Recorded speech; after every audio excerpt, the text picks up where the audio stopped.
ఈరోజు పెరిగిన విద్యుత్ ఛార్జీల మీద, పెరిగిన ట్రూ యాప్ ఛార్జీల అని చెప్తూ ట్రూ ఛార్జెస్ అనేవి మన మీద మోపుతున్న భారానికి నిరసన తెలుపుతూ ఈరోజు ఇక్కడికి విచ్చేయడం చేసిన ధర్మవరం నియోజకవర్గ ప్రజలందరికీ కూడా, కార్యకర్తలకు అందరికీ కూడా పేరు పేరున ధన్యవాదాలు తెలియజేసుకుంటున్నాము. దగ్గర దగ్గర 8 నెలలైంది కూటమి ప్రభుత్వం ఏర్పడి. ఇచ్చిన ప్రతి హామీని కూడా తుంగలేకి తొక్కుతూ, ఏమాత్రం కూడా వాటిని పట్టించకుండా విస్మరిస్తూ, తప్పు చంద్రబాబు నాయుడుది కాదు, వినే జనాలది. ఎందుకంటున్నానంటే ఇది 1 కాదు, 2 కాదు, 3 కాదు, ఇది 4వసారి ఆయన ముఖ్యమంత్రి. ప్రతిసారి కూడా ఆయన తప్పుడు హామీల మీదనే అధికారంలోకి రావడం జరిగింది. మీరు వీడియోలలో అంతా కూడా చూసింటారు. బాధుడే బాధుడు, మీకు ఇవన్నీ ఛార్జీలన్నీ వేస్తున్నారు, మన ప్రభుత్వం వస్తానే వాటన్నిటినీ కూడా తగ్గిస్తానని చెప్పేసి హామీ ఇవ్వడం జరిగింది. తగ్గించే కథ దేవుడికి ఎరగ. 15,000 కోట్ల రూపాయలకు సంబంధించి ఈరోజు మన మీదే మళ్ళీ భారం పడుతుంది. గతంలో ఇదే విధంగా 14 నుంచి 19 మధ్యలో ఉన్నప్పుడు, చంద్రబాబు నాయుడు ఉన్నప్పుడు కూడా ఇదే విధంగా విద్యుత్ అంతా కూడా భారం మన మీద కూడా వేయడం జరిగింది. చాలా మందికి తెలుసు, అప్పుడు సర్పంచులు కానీ మున్సిపాలిటీలో ఉన్న వాళ్ళందరికీ కూడా ఆ కరెంటు అంతా కట్టడం కానీ 15th ఫైనాన్స్ డబ్బులంతా దానిలోకే పంపించేవాళ్ళం. అదేవిధంగా విద్యుత్ కొనుగోలులో కూడా బయట 4 రూపాయలకు తక్కువ దొరుకుతుంటే ఈయన 4 రూపాయల 50 పైసలు కొనేవాడు. ఇప్పుడు మనం దగ్గర దగ్గర 2 రూపాయల 49 పైసలకు కరెంటు కొంటున్న పరిస్థితి. దానికి కూడా రాద్ధాంతం చేసినారు. అదాని ఇట్లా చేసినాడు, వీళ్ళు ఇట్లా చేసినారు. కాబట్టి మనమందరం కూడా ఆలోచించుకోవాల్సిన అవసరం. చంద్రబాబు నాయుడు చెప్పినాడు, ఆ కూటమిలో పార్ట్నర్ అయినటువంటి ప్రశ్నిస్తానని పెట్టిన పార్టీ అయినటువంటి పవన్ కళ్యాణ్ గారు చెప్పినారు, ఏంటి కరెంటు ఛార్జీలంతా ఎలా పెంచుతారు, దీనికి ఎవరు అని చెప్పేసి ఊక్కుంటా మాట్లాడినాడు. ఇప్పుడేమో మౌనవ్రతం పాటిస్తున్నాడు. ఈ విధంగా ప్రతి అంశంలోనూ కూడా దగా చేస్తూ, ప్రజల్ని మోసం చేస్తూ ఉన్న ఏకైక ప్రభుత్వం ఏదైనా ఉంది అంటే ఒక్క కూటమి ప్రభుత్వమే అని చెప్పేసి చెప్పదు. దీనికంతా ఆయన చెప్పేవాడు, బటన్ నొత్తేది ఏముంది, ముస్లాం కూడా ఒత్తుతాది బటన్ అని చెప్పేసి. మళ్ళీ ఈ ముసలోడు ఎందుకు ఒత్తలేకపోతున్నాడు?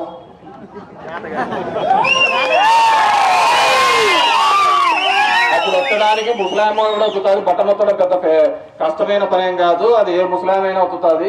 మరి ఈ ముస్లాం ఎందుకు ఒత్తలేకపోతున్నాడు? ఎన్ని హామీలు ఇచ్చినది, నోటికి వచ్చినట్టు చెప్పుకుంటూ పోయినాడు. యాక్చువల్గా నేను ఆ హామీల గురించి ఇప్పుడు 1 సంవత్సరం తర్వాత నుంచి మాట్లాడాల. పేదలకు చేయాలి, చెప్పిన మాట నిలబడాలా అని చెప్పేసి మన అప్ప.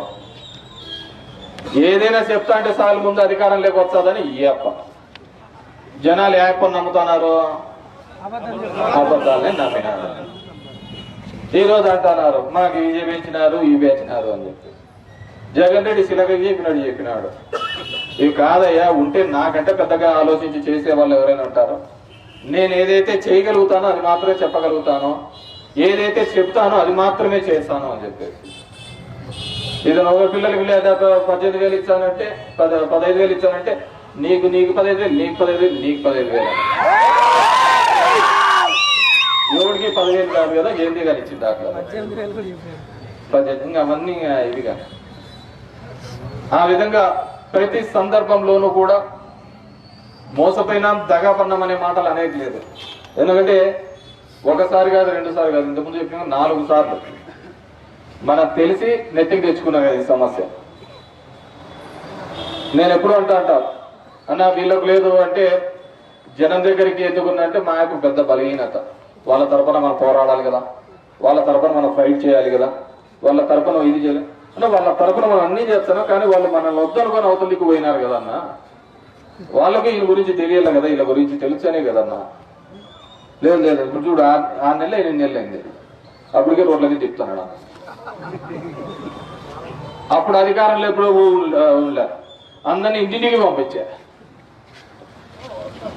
కాబట్టి అందరినీ కోరుకునేది ఈరోజు ప్రజలు మీరు ఆలోచించండి,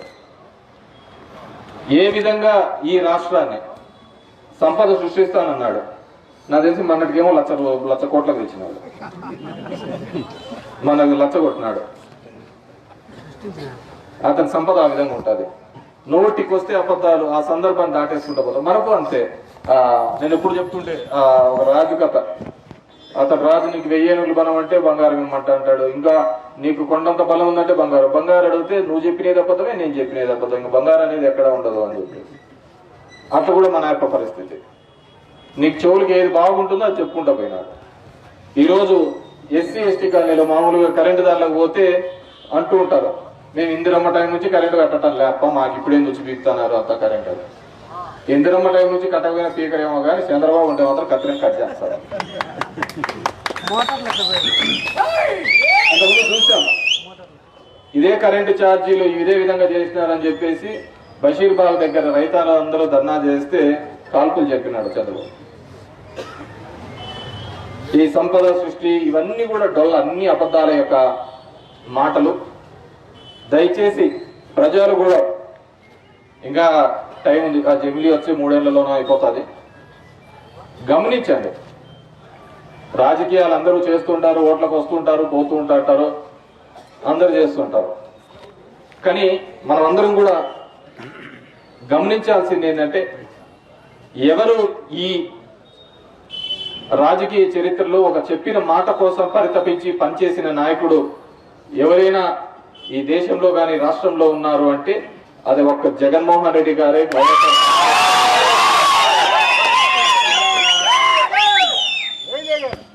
వాటికి ఆ విధంగా నికాచిగా చెప్తూ ప్రజలే పోతారు. నేను అన్నాను జగన్ రెడ్డితో, అన్న సత్యహరిచంద్రుడు కూడా ఇట్లాగే సత్యం నిజం చెప్పని చెప్పేసి ఆడ పోయి కాటికాబరై కూర్చున్నాడు. నిజాలు ఎవరికి నచ్చవున్నా అబద్ధాలతో పోతుంటేనే చూడు చంద్రబాబు 4 సార్లు అయినాడు, అందరినీ చేసుకుంటూ పోతున్నాడు. 30,000 మంది అమ్మాయిలు మిస్సింగ్ అంటారు, మన ఎవరు మిస్సింగ్ లేదని వాళ్ళే చెప్పారు. 25,000 టన్నుల డ్రగ్స్ వచ్చినాయని చెప్పారు. మొన్న చూస్తుంటే అదేదో పొట్టు వచ్చిందని చెప్పారు వాళ్ళు, సిబిఐ వాళ్ళు. అవన్నీ ముందే తెలుసు వాళ్ళకు, ఎలక్షన్స్ టైంలో చెప్పడం. ఎందుకంటే మనకు అవుతుందని ఎలక్షన్లు అయిపోయినాక సిబిఐ వచ్చి అదంతా ఏంది లేదంటే ఉత్తుతాం మాట్లాడు. మరో తప్పుడు ప్రచారం చేసిన వీళ్ళనేమన్నారు. కాబట్టి మీకోసం మేము అధికారంలో ఉన్నా లేకపోయినా జనం కోసం పోరాడే నాయకుడు ఎవరైనా ఉన్నారు అంటే అది ఒక్క జగన్మోహన్ రెడ్డి గారు, వైఎస్ఆర్ కాంగ్రెస్. చాలా మంది ఇప్పుడు దానిల కోసం దీనిల కోసం అటు ఇటు దుక్కుతా అంటారు. నేను ఎప్పుడు అంటున్నా, ఒక మనిషికి ఎప్పుడైనా కానీ ఒక కష్టం వచ్చినప్పుడు నిలబడితేనే వాడు నాయకుడిగా ఎదుగుతాడు. కష్టాలు ఇచ్చినప్పుడు వంగిపోయి అంత బాగా జరుగుతున్నప్పుడు నేనే హీరో అంటే వాడు నాయకుడు కాదు. సో ఇలా పోయిన వాళ్ళను చాలా మంది నాయకుల్ని తయారు చేసిన పార్టీ వైఎస్ఆర్ కాంగ్రెస్ పార్టీ.